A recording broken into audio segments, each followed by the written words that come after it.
Students, welcome back. Now, today we will study chapter 4, second part video. In first part video, जो पहली video हमने इस chapter की बनाई थी, उसमें हमने कि कोई वस्तु कितनी गर्म है, कैसे पता करेंगे, उसके लिए हमने 2 टाइप्स ऑफ थर्मामीटर्स की बात बताई। एक क्लिनिकल थर्मामीटर और दूसरा लेबोरेटरी थर्मामीटर। ठीक है। अब जो क्लिनिकल थर्मामीटर है उसमें पहले जो है ऐसे थर्मामीटर आते थे जिनमें मरकरी का यूज़ होता था, लेकिन आजकल जो हम थर्मामीटर यूज़ करते हैं क्लिनिकल, वो डिजिटल थर्मामीटर हैं। अब इनका यूज़ क्यों शुरू हुआ है? क्योंकि उसके अंदर जो मरकरी होता था, मान लिया कभी वो ब्रेक हो जाए, टूट जाए, तो टूटने से उसकी जो मरकरी होता था उसके अंदर, उसको डिस्पोज करना आसान नहीं था, बहुत कठिन था डिस्पोज करना। तो इस कारण से आजकल डिजिटल थर्मामीटर का यूज़ हो रहा है। ठीक है, जो जिसमें मरकरी यूज़ नहीं होता है। ठीक है, तो आज हम ट्रांसफ़र ऑफ हीट के विषय में पढ़ेंगे। ट्रांसफ़र ऑफ हीट मतलब ऊष्मा का स्थानांतरण, मतलब ऊष्मा का एक स्थान से या एक जगह से दूसरी जगह को जाना। तो जब किसी पॉट को लेते हैं और उसको स्टोव की फ्लेम पर रखते हैं तो वो गर्म हो जाता है।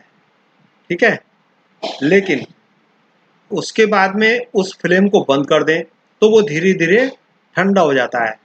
ठीक है, जो पात्र था वो ठंडा हो जाता है। तो इसका गर्म होना और ठंडा होना हमें ये दर्शाता है कि जो वस्तु है वो ठंडे से ना गर्म हो जाती है और गर्म से ठंडी हो जाती है। तो इसका मतलब ये हुआ कि कोई भी वस्तु जो हीट है वो एक स्थान से दूसरे स्थान तक क्या करती है, चलती है, जाती है या स्थानांतरित होती है। तो the heat flows from a hotter object to a colder object, मतलब जो हीट है वो गर्म बर्तन से ठंडे बर्तन की ओर को या गर्म सिरे से ठंडे सिरे की ओर को बहती है। ठीक है, अब इसका हम एक प्रैक्टिकल करें, ये एक्टिविटी है। इस एक्टिविटी में हमने क्या किया, एक फ्लैट मेटेलिक रॉड ली और उसमें उसको हमने इस प्रकार से दो ये ब्रिक्स हैं, दो ब्रिक्स के बीच में हमने इसको ये सेट कर लिया और इस पर थोड़ी थोड़ी दूरी पर हमने वैक्स को फिट कर दिया, है ना, चिपका दिया। और एक सिरे से हम एक सिरे जो सिरा दूसरी तरफ है, मतलब एक सिरा तो इस ईंट से क्या है, ढका हुआ है और दूसरा सिरा ये फ्री है। तो इसके इस फ्री सिरे के नीचे हम एक कैंडल को जलाकर रखते हैं।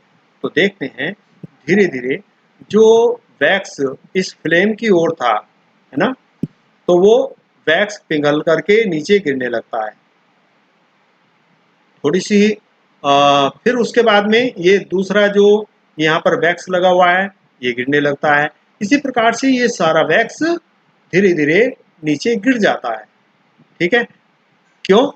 क्योंकि जो ये रॉड है, रॉड का ये सिरा गर्म होता है, गर्म होने से ये पिघल जाता है वैक्स और ये वैक्स नीचे गिर जाता है। इसी प्रकार से धीरे धीरे पूरी रॉड गर्म हो जाती है। कहने का मतलब यह है कि ये जो हीट है एक सिरे से दूसरे सिरे तक पहुंच जाती है। इस प्रकार से पूरी रॉड गर्म हो जाती है। तो इस प्रकार से हीट का एक सिरे से दूसरे सिरे तक जाना कंडक्शन कहलाता है। कंडक्शन का मतलब चालन, इसको कहते हैं चालन। तो चालन के द्वारा ये हीट एक सिरे से दूसरे सिरे तक चली जाती है। तो इसको हम एक एक्टिविटी और लेंगे, उसके माध्यम से सीखेंगे ये एक बीकर है, बीकर में गर्म पानी भरते हैं और इसके अंदर बहुत सारे ये ऑब्जेक्ट्स डालते हैं, जैसे ये प्लास्टिक स्केल है, ये लकड़ी की एक पेंसिल है, और ये डिवाइडर है, ये मेटेलिक होता है, ठीक है, और या कंपास लेते हैं, और एक ये स्टील स्पून है, ठीक। तो इसको हम गर्म पानी के अंदर कुछ देर के लिए रखते हैं, और एक ये नीचे टेबल दी हुई है, तो इस टेबल में क्या लिखा हुआ है, ये यहाँ पर आर्टिकल्स का नाम है, जैसे स्टील स्पून है, ठीक है। दूसरे में material with which the article is made of, इसमें वो लिखना है कि वो चीज काहे की बनी हुई है। तीसरे में लिखना है does the other and get hot, yes और नो, कि उसका जो दूसरा एंड है, मतलब बाहर की ओर, एक एंड तो पानी में, दूसरा बाहर है, तो बाहर का जो सिरा है वो गर्म हुआ या नहीं हुआ, हुआ है तो यस लिखेंगे, नहीं हुआ है तो नो लिखेंगे, ठीक है। जैसे पहला steel spoon, steel spoon article का नाम हुआ, ये किसका बना हुआ है, मेटल का, मेटल मैंने धातु का, उसका दूसरा सिरा गर्म हुआ या नहीं हुआ, हुआ है तो यस लिखा, ठीक है। इसी प्रकार से हमने मान लिया स्केल, स्केल है, तो स्केल काहे की बनी हुई है, प्लास्टिक की, तो उसका दूसरा सिरा गर्म हुआ, नो। तो इसी प्रकार से हम ऑब्जर्व करेंगे कि जो चीज ये मेटल की बनी हुई है, तो मेटल की चीज वो दूसरा सिरा उसका गर्म हो जाता है, जैसे ये है स्टील स्पून, या कंपास है, या कोई और दूसरी चीज है जो मेटल की बनी हुई है, उसका दूसरा सिरा गर्म हो जाता है। तो इस प्रकार से जो मटेरियल्स हैं जिनका दूसरा सिरा गर्म हो जाता है, तो वो क्या कहलाएंगे, कंडक्टर्स, ठीक है। कंडक्टर्स ऑफ हीट, उष्मा के चालक। और उष्मा के चालक के एग्जाम्पल अगर हम देखें तो जैसे एल्युमिनियम है, आयरन है, कॉपर है। दूसरी तरफ वो मटेरियल्स जिनका दूसरा एंड गर्म नहीं होता है, जैसे प्लास्टिक है या वुड है, वुडन ये पेंसिल है, तो इसका दूसरा सिरा गर्म नहीं होता है, तो इनको हम कहते हैं पुअर कंडक्टर ऑफ हीट, ठीक है। पुअर कंडक्टर हीट, या इसको इंसुलेटर भी बोलते हैं, क्लियर। अब जो हीट है ना, वाटर एंड एयर, वाटर और एयर भी हीट के कुचालक हैं, मतलब ऊष्मा के कुचालक हैं। तो कैसे इसको हम शो करेंगे, वो एक्टिविटी इस 4.8 के माध्यम से सीखेंगे। इसमें हम क्या करते हैं कि एक ये राउंड सरफेस वाला एक फ्लास्क लेंगे, गोल पेंदी वाला फ्लास्क, और एक ट्राइपॉड स्टैंड लेंगे, ये ट्राइपॉड मतलब 3 टांगों वाला स्टैंड, इसके ऊपर ये जाली रखी, और जाली के ऊपर हमने ये फ्लास्क लेकर के इसके अंदर पानी को भरा, ठीक। अब पानी को भरने के बाद में जब ये पानी बिल्कुल शांत हो जाए, तो शांत होने के बाद में क्या करेंगे, इसकी जो पेंदी है इसमें हम पोटेशियम परमैंगनेट के क्रिस्टल्स रख देंगे, ठीक है। अब इसके नीचे हम स्ट्रीट लैंप, स्ट्रीट जो स्ट्रीट लैंप होता है उसको जलाएंगे और रख देंगे। तो हम देखते हैं कि जो ये फ्लास्क है इसकी बॉटम गर्म होने लगती है, और गर्म होने के बाद में इसमें जो पोटेशियम परमैंगनेट है ये रेड कलर का होकर के ऊपर की ओर जाने लगता है, ये दिखाई देता है, ठीक है। तो इसका कारण क्या है कि जो पेंदी है, ये बॉटम है इस फ्लास्क की, वो गर्म हो गई, इसके अंदर का पानी गर्म हुआ, और गर्म होकर के वो, कोई भी चीज गर्म होकर के कैसी हो जाती है, हल्की, तो हल्की होने के कारण से ऊपर उठने लगती है, और यहाँ पर जगह खाली हो जाएगी। जब यहाँ का पानी ऊपर जाने लगा तो ये जगह खाली हो गई, तो इसके पास जो ये सरफेस है, इसके सरफेस वाला जो पानी है वो कैसा है, ठंडा है। तो ठंडा पानी है वो इसकी जगह को घेर लेता है। इस प्रकार से ये प्रोसेस तब तक चलती है जब तक ये पूरा वाटर गर्म नहीं हो जाता है। तो इसका मतलब क्या हुआ कि इसमें जो हीट ट्रांसफर हो रही है वो एक माध्यम में हो रही है, लिक्विड माध्यम में हो रही है। तो इस हीट के ट्रांसफर को, है ना, इस प्रकार से जो हीट का ट्रांसफर हो रहा है, इस ट्रांसफर को कहते हैं कन्वेक्शन। कन्वेक्शन का मतलब संवहन। तो संवहन के द्वारा जो हीट है, मतलब ताप है, वो स्थानांतरित होता है। क्लियर? अब इसको हम एक दूसरे एग्जाम्पल के द्वारा भी देखते हैं। मतलब air from the sides comes into the it's place, in this way the air gets heated. ठीक है। अब एक हम कैंडल लेते हैं, कैंडल को जलाते हैं। तो कैंडल को जला करके हम एक हाथ को उसके ऊपर रखते हैं और दूसरे हाथ को एक साइड से रखते हैं। ठीक है, ये। लेकिन ध्यान क्या करना है, ध्यान ये रखना है कि हम हाथ को इस फ्लेम के पास ना रखें, नहीं तो जल जाएगा। ये भी हाथ, अगर हम हथेली को हम इस फ्लेम के पास रखेंगे तो जल जाएगा। तो जैसे हमने इस हाथ को और ये एक हाथ ऊपर रखा है, तो इसमें से जो ऊपर वाला हाथ है, इस हथेली को गर्मी महसूस होती है, गर्मी महसूस होती है, और ये दूसरा हैंड जो है उसको गर्मी महसूस नहीं होती है इतनी। और इसका कारण क्या है कि इसके पास की जो एयर थी वो गर्म हुई और गर्म होकर के ऊपर उठने लगी। ठीक है, तो ऊपर उठती है तो इसके ऊपर हाथ है हमारा, तो वो हमारे हाथ से टच होती है, इसलिए हमको गर्म महसूस होता है। और जब ये यहाँ पर गर्म हवा हुई, ये ऊपर चली गई, तो यहाँ की जगह खाली हो गई। तो इसकी साइड से, है, इसके आसपास से जो एयर थी वो कैसी थी, ठंडी थी। वो ठंडी एयर इसको इस खाली स्थान को भरने के लिए आ जाती है पास में, और फिर वो भी गर्म हो जाती है, वो भी ऊपर चली जाती है। इस प्रकार से जो ये हीट है, ये इसमें कन्वेक्शन हुआ, है ना। तो कन्वेक्शन के द्वारा ये हीट यहाँ तक पहुँचती है, जैसे यहाँ पर वाटर में जा रही थी। अब इसी प्रकार से एक, अगर हम देखें, जो कोस्टल एरियाज के लोग होते हैं, वहाँ पर एक फिनोमिना देखते हैं क्या, कि जैसे दिन का समय होता है, और हम ये सीख चुके हैं पहले भी कि जो लैंड होती है, मतलब मिट्टी होती है या रेत होता है, वो पानी की अपेक्षा जल्दी गर्म होता है, और पानी की अपेक्षा वो जल्दी ठंडा भी हो जाता है। तो दिन के समय, ठीक है, डे टाइम, तो डे टाइम में हम क्या देखते हैं कि जैसे ये सी है, समुद्र का पानी भरा हुआ है, और इधर ये लैंड है। ठीक है, तो यहाँ लैंड, अभी जैसे मैंने बोला था कि जल्दी गर्म हो जाती है, तो जैसे ये गर्म हुई लैंड, तो लैंड गर्म हो करके यहाँ की एयर इसके कांटेक्ट में थी, वो हल्की हो गई, और हल्की हो करके वो ऊपर जाने लगी। ऊपर जाने के कारण से क्या हुआ, यहाँ की जगह खाली हो गई। अब जो ये प्लेस खाली हुआ था, इस प्लेस को खाली करने के लिए, वो भरने के लिए, जो समुद्र है, समुद्र की ऊपर की जो एयर है वो कैसी है, ठंडी है। तो ठंडी एयर इस लैंड की ओर को आने लगती है।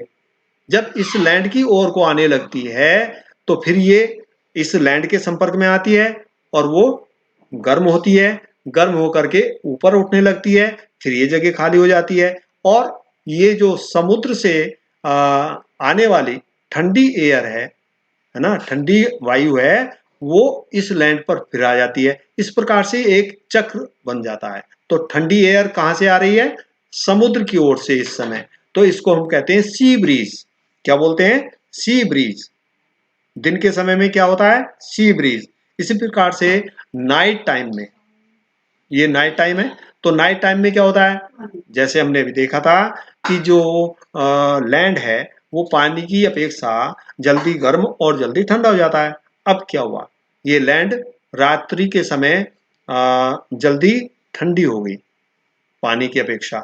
तो पानी के ऊपर क्या होगा, जो समुद्र है ना, समुद्र के ऊपर क्या होगा, यहाँ गर्म हवा, गर्म हवा होने के कारण से, यहाँ पानी गर्म होने के कारण से यहाँ की हवा गर्म हुई, और ये ऊपर उठने लगी, और यहाँ की जगह क्या होगी, खाली। इस खाली जगह को भरने के लिए जो लैंड है, लैंड की ओर कैसी है हवा, ठंडी हवा है, और ठंडी हवा कैसी होती है, भारी होती है। तो ये एयर इस जो जगह खाली हो गई है समुद्र के ऊपर, है ना।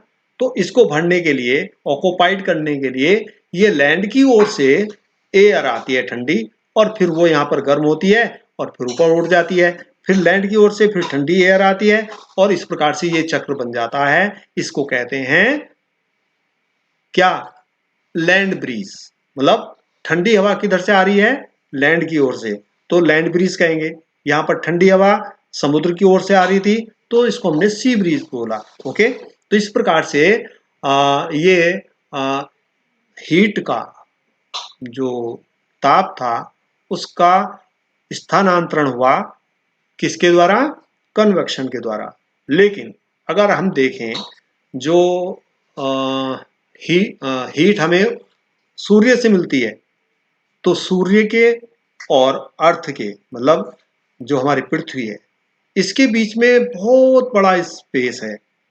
मतलब कुछ जगह तो ऐसी है, कुछ डिस्टेंस ऐसी है जहां तक एयर रहती है, लेकिन उसके ऊपर फिर कुछ पार्ट ऐसा होता है जो स्पेस होता है, मतलब खाली होता है, वहां पर एयर नहीं होती है, मतलब कोई माध्यम नहीं है।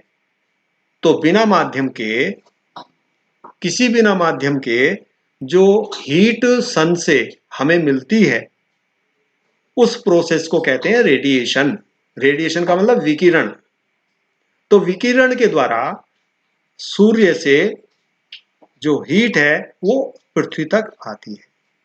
तो इसका मतलब ये हुआ कि रेडिएशन के द्वारा जो हीट हमें मिलती है, तो उसके लिए माध्यम की आवश्यकता नहीं है। ठीक है, माध्यम होगा या नहीं होगा, उन दोनों तरह से जो रेडिएशन है वो होता है। ठीक है, मतलब आवश्यक नहीं है रेडिएशन के लिए कोई माध्यम हो, लेकिन ये दोनों माध्यम में, यदि माध्यम है तब भी और नहीं है तब भी, तो विकिरण के द्वारा हमको हीट मिलती है।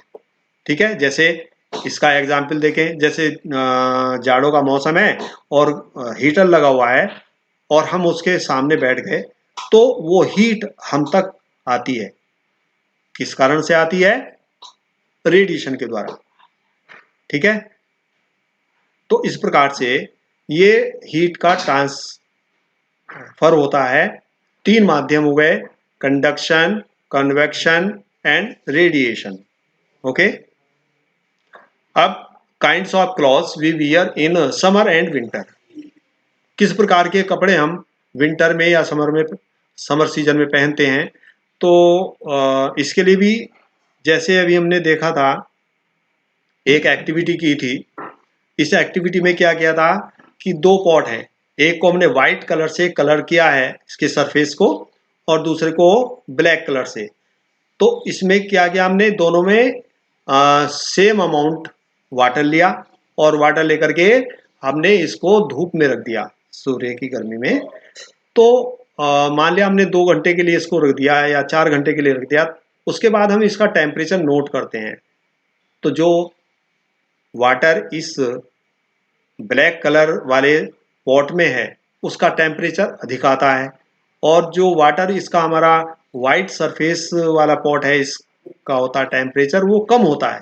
तो इसका मतलब क्या हुआ कि इस पॉट ने सन हीट को अधिक एब्जॉर्ब किया है, और जो व्हाइट कलर वाला ये पॉट है इसने हीट को कम मात्रा में एब्जॉर्ब किया है और अधिक मात्रा को रिफ्लेक्ट किया है। ठीक है, इस कारण से जो हम विंटर सीजन है, तो विंटर सीजन में वोलन क्लॉथ पहनते हैं। वोलन क्लॉथ्स और लाइट कलर के नहीं पहनते, डार्क कलर के पहनते हैं, जैसे ब्लैक है, रेड है, ग्रीन है। तो डार्क कलर के हम स्वेटर्स भी पहनते हैं और क्लॉथ्स भी पहनते हैं। ठीक है, वो इसलिए क्योंकि जो वूल के जो फाइबर्स होते हैं, रेशे होते हैं, तो उनमें एयर ट्रैप हो जाती है। ठीक है, एयर क्या हो जाती है, ट्रैप। और जब एयर ट्रैप हो जाती है, तो हमने अभी सीखा था कि air poor conductor of heat होती है, मतलब ऊष्मा की कुचालक होती है। तो हमारी बॉडी की जो हीट है वो एयर उसको बाहर नहीं जाने देती है, जिस कारण से हमारा शरीर गर्मी महसूस करता है और हम गर्म कपड़े पहनते हैं, वूलन क्लॉथ पहनते हैं। इसके दूसरी तरफ अगर हम देखें तो गर्मी के सीजन में अधिकतर आपने देखा भी होगा कि लाइट कलर के कपड़े पहने जाते हैं और कॉटन क्लॉथ्स पहनना अच्छा लगता है, मतलब आरामदायक होता है। क्यों? क्योंकि वो क्लॉथ्स ऐसे होते हैं, लाइट कलर, वाइट कलर अगर है तो वो और भी अच्छा है। वो हीट को बहुत कम मात्रा में एब्जॉर्ब करता है और उसकी बहुत अधिक मात्रा को रिफ्लेक्ट करता है। इस कारण से जो कॉटन क्लॉथ्स होते हैं और लाइट कलर के क्लॉथ्स होते हैं वो आरामदायक होते हैं। ठीक है। Woollen clothes keep us warm in winter. Woollen clothes हमें विंटर में गर्म रखते हैं, ये अभी हमने सीखा। तो इसके लिए suppose you are given the choice in winter of using either one thick blanket और two thin blankets joint together. ठीक है।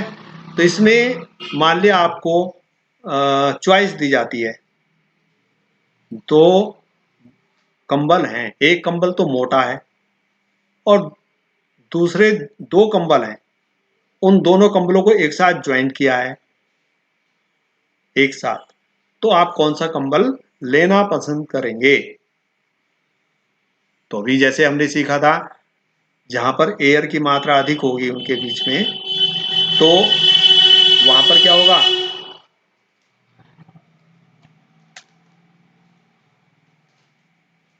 जहाँ पे एयर की मात्रा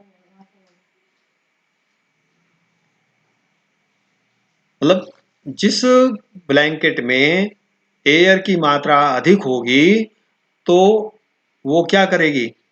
वो हीट को बाहर जाने से रोकेगी, क्योंकि जो एयर होती है वो पुअर कंडक्टर ऑफ हीट होती है। इसका मतलब क्या हुआ? जहां पर वो दो कंबल एक साथ जुड़े हुए हैं पतले वाले, तो वो हमारे लिए अधिक अच्छे होंगे, उपयोगी होंगे, वो हमको अधिक गर्म रखेंगे। इस कारण से जो ज्वाइंट वाले कंबल हैं उनको लेना पसंद करेंगे। ओके, इस प्रकार से ये हमारा चैप्टर 4 कंप्लीट होता है, फिनिश होता है। Thank you.